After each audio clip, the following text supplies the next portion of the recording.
The responsibility of intellectuals largely weighs upon the capacity for such public figures, despite the potential loss of prestige or funding, to remain consistent with their values.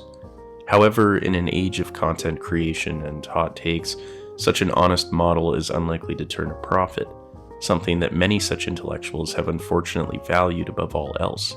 Likewise, the very task of remaining true to one's values can sometimes appear impossible when you take into account the biases that impact any individual, no matter their intellectual status. Perhaps no contemporary public thinker has come closer to achieving this goal of staying true to their word than Noam Chomsky. Although far from perfect, Chomsky's linguistic theory, stance on foreign policy, and human nature in general has largely shaped the discussions of politics, justice, and morality we find ourselves in to this day. So who exactly is Noam Chomsky? This video is sponsored by Babbel, the #1 language learning app in the world with more than 10 million subscriptions worldwide. I've mentioned before that I study in Montreal, a largely bilingual city. Although I've really enjoyed Montreal without speaking French, I've always felt like I'm missing out on the total experience. Whether it's the Montreal switch or learning about local events, there is something about the French language that just seems to unlock a whole other side to the city. But after trying to just jump into it, as well as trying so many different apps and online courses, I realized that learning another language isn't easy. That is until I tried Babbel, an app that has really stood out to me as the clear winner in my French language journey. Unlike other apps or software that rely on artificial intelligence and machine learning, Babbel's lessons have been built by over 100 different language experts. Even more, these lessons are voiced by native speakers, exposing you to proper pronunciation. Secondly, Babbel has been proven to give desired results. Studies have shown that 15 hours of Babbel is equal to an entire semester of college Spanish. Finally, Babbel is absolutely ad-free, so you don't have to worry about wasting your time or being distracted by pop-ups. Click on the link in the description and get Babbel up to 65% off today. Born in Philadelphia in 1928 to two Jewish immigrants, Chomsky and his siblings were raised Jewish and taught Hebrew from a young age. His family would regularly discuss left Zionist writings and political theory, contributing to Noam's dislike of capitalism and the pursuit of wealth. Chomsky also recalls experiencing a great deal of anti-Semitism during his childhood, even remembering neighborhood parties that were held in celebration of the German occupation of Paris.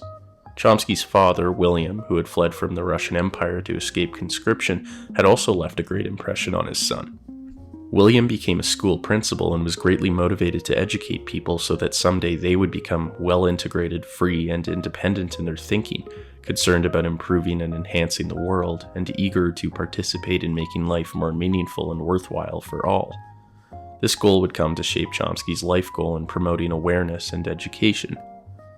Although his parents were center-left, Chomsky's relatives, who were involved in the International Ladies' Garments Workers' Union, soon acquainted him with far-left politics. This led to Noam regularly visiting leftist and anarchist bookstores as he quickly developed an appetite for reading political theory. By the age of 10, Noam had already written an article on the spread of fascism, and by the age of 12, he had openly identified with anarchist politics. This latter choice made him increasingly critical of Stalinism and autocratic socialism in general. At the age of 16, Chomsky was studying philosophy, logic, language, and Arabic at university. After a few enlightening conversations with the Russian linguist Selig Harris, Chomsky decided to take up a degree in linguistics. He excelled in the field and even had his BA honors thesis published. Afterwards, Chomsky attended Harvard, openly expressing his criticism of the dominating field of behaviorism. Around the same time, he submitted a thesis titled The Logical Structures of Linguistic Theory, which led him to being awarded a doctorate of philosophy degree. Chomsky had also developed a relationship with his childhood friend Carol Schatz, who was also interested in linguistic theory. The two married and moved to Boston shortly after Chomsky became a fellow at Harvard. He would also become increasingly convinced that anarcho-syndicalism was a necessary form of government, evident in the link he observed between classical liberalism and anarchism. Chomsky would go on to teach courses on linguistics and philosophy at MIT. There he would publish his first book on linguistics, which would create a significant upheaval in the field. As John Leons argued, Chomsky's book had revolutionized the scientific study of language. Noam Chomsky's real rise to the position of public intellectual occurred shortly after the publication of his review of B.F. Skinner's Verbal Behavior. He argued that Skinner's idea that language and behavior in general was simply a learned behavior ignored Chomsky's own observation that much of language develops through the innate capacities of human nature. Chomsky would also become involved in a military-sponsored project to establish natural language as an operational language for command and control. This was in the hopes that in the event of a nuclear war, generals that were based underground could use a system that would ease communication. Despite Chomsky's significant rise in academic prestige, he spent much of his time involved in activism. He would join protests against US involvement in Vietnam, refused to pay half of his taxes, supported students who refused the draft, and was at one point arrested for an anti-war teach-in outside of the Pentagon. This led to Chomsky founding the anti-war collective Resist, as well as writing extensively about politics and social justice. One of his most famous books, The Responsibility of Intellectuals, would attack journalists and intellectuals who had failed to tell the truth or deliberately lied to the public about the aims and consequences of US foreign policy. Notably, Chomsky's dissident behavior landed him on Nixon's master list of political opponents.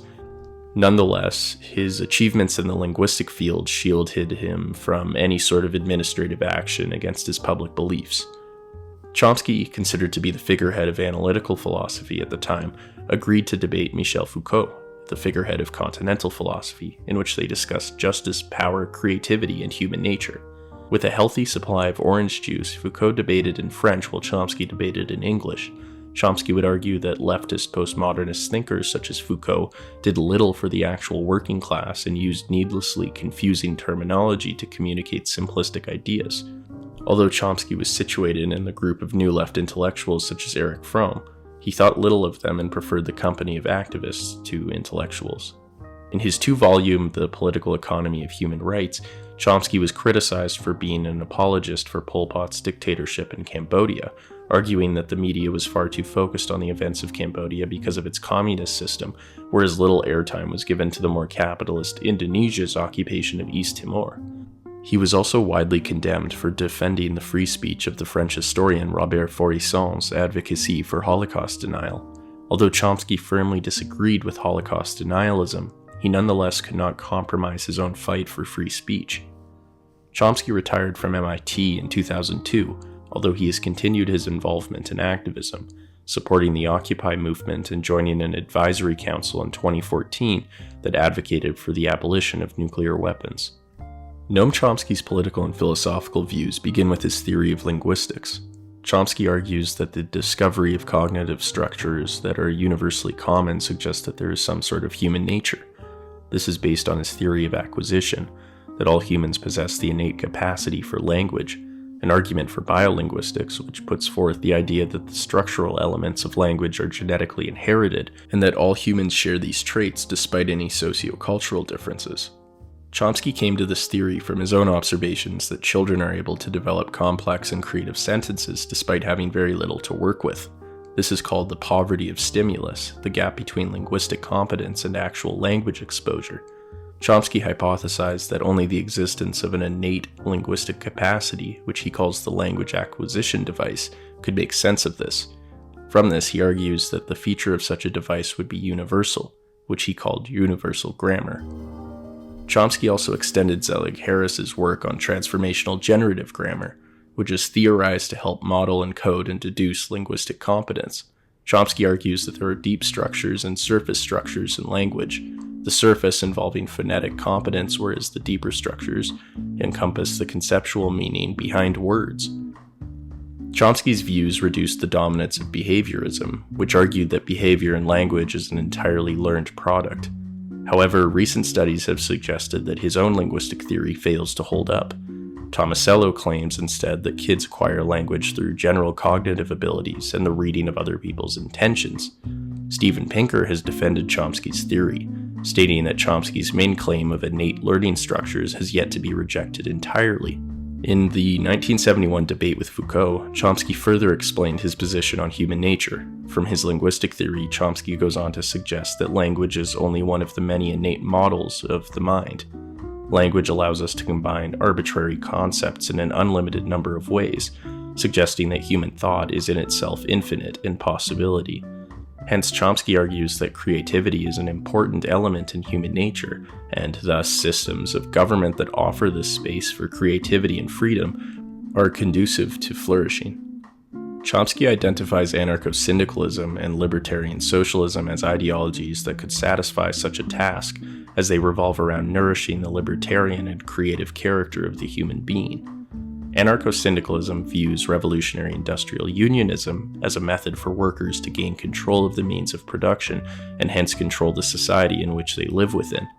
This view is largely concerned with abolishing the wage system in general, as well as the establishment of direct democracy. Chomsky envisions a future where such a system is in place, where there is no need for political parties and where individuals can gain job satisfaction and a sense of purpose through controlling productive life. He suggests that unpleasant jobs could be automated or shared amongst everyone. Chomsky, however, doesn't believe that such a future is possible without an educated population. Unfortunately, as he argues, much of the truth behind our world is distorted and censored by an elite corporatocracy.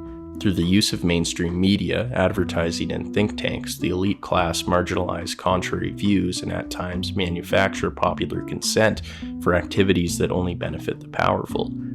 Chomsky brings up the fact that the US media will avoid covering certain stories such as the murder of Fred Hampton, the Contra massacres, and the large number of Palestinian deaths in comparison to the deaths in Israel. He also points to the small number of socialist journalists and commentators allowed in mainstream media. Chomsky believes that through educating the population on the truth and common sense, as well as achieving grassroots democratic control of the media, society will become more beneficial to the individual.